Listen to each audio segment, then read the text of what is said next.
Dearest God, we thank you for being a God of many chances.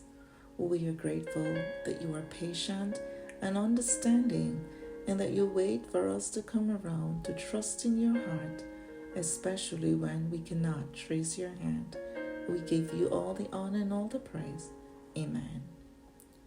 Today's devotion is Healing for New Beginning. Our verse for meditation is Genesis 4 verse 25. And Adam knew his wife again, and she bare a son and called his name Seth. For God, she said, hath appointed me another seed instead of Abel, whom Cain slew. Horatio Spafford was a successful Chicago-based businessman, attorney, community activist, and Christian. He and Anna, his wife, had 5 children, a son and 4 daughters. In 1870, his 4-year-old baby boy died suddenly of scarlet fever. And just a year later, the Great Chicago Fire destroyed most of Spafford's real estate investments, and he lost most of his life's savings. 2 years later, in November, Spafford and his family decided that they were going to Europe. And something happened, a kind of business emergency caused him to miss his trip, but his family went ahead. Then tragedy struck. The ship had an accident and sank. His wife survived, but all 4 girls perished. Upon getting the tragic news, Spafford boarded the next available ship to join his grieving wife. During that voyage, the ship's captain identified for him the approximate spot where the other vessel sank. Standing in that place must have been overwhelming. But instead of being broken, he wrote these words of commitment to God. When peace like a river attendeth my way, when sorrows like sea billows roll, whatever my lot, thou hast taught me to say, it is well with my soul. The couple went on to have 3 more children, only to bury their son at 4 years old one more time. The losses, however, did not break him, and he resolved to continue to be faithful to God. Spafford and Anna moved to Jerusalem in 1881, where they embarked on missionary work to bring health services to the poor and needy and shelter to homeless children. No doubt, the empathy they had developed during their losses gave new meaning to their lives. They kept their faith, knowing that one day the promised eternal joy would be theirs. But until then, they would accept God's healing and move into their new beginning. It was hard enough to be evicted from Eden, but the constant nagging thought that this was their fault must have been worse. The guilt and regret were enough to cripple the couple Adam and Eve. They must have thought how ill prepared they were, making clothes of fig leaves for themselves. But something gave them strength. God's words did. They left the garden with the promise of Genesis 3 verse 15. God would bring forth a seed through Eve, and this seed would crush the head of the serpent.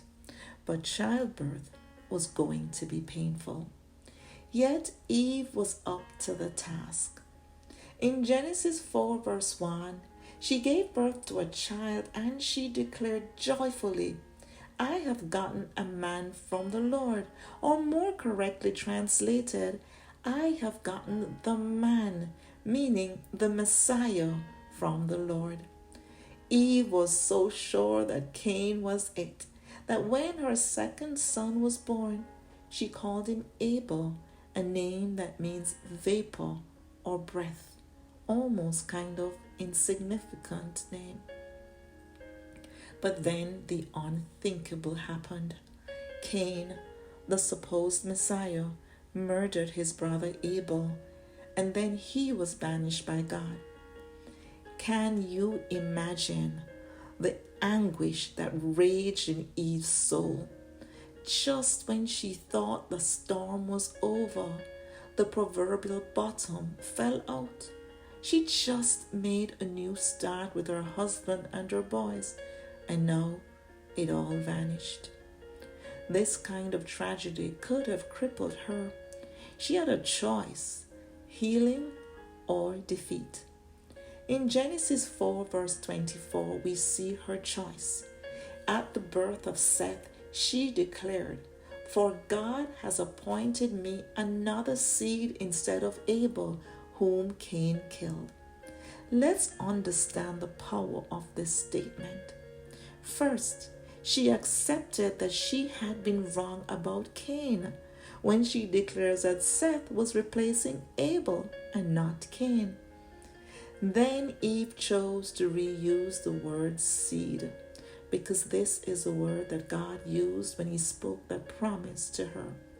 She spoke his promise back to him as a sign of submission and acceptance of healing. And God's healing moved her into yet another new beginning. New beginnings are hard but possible. Sometimes somewhere between anger and frustration, there lies a reluctance to accept God's healing, and this causes us to lose our strength. But understand this: God is always holding out the scepter of healing. We just need to accept it.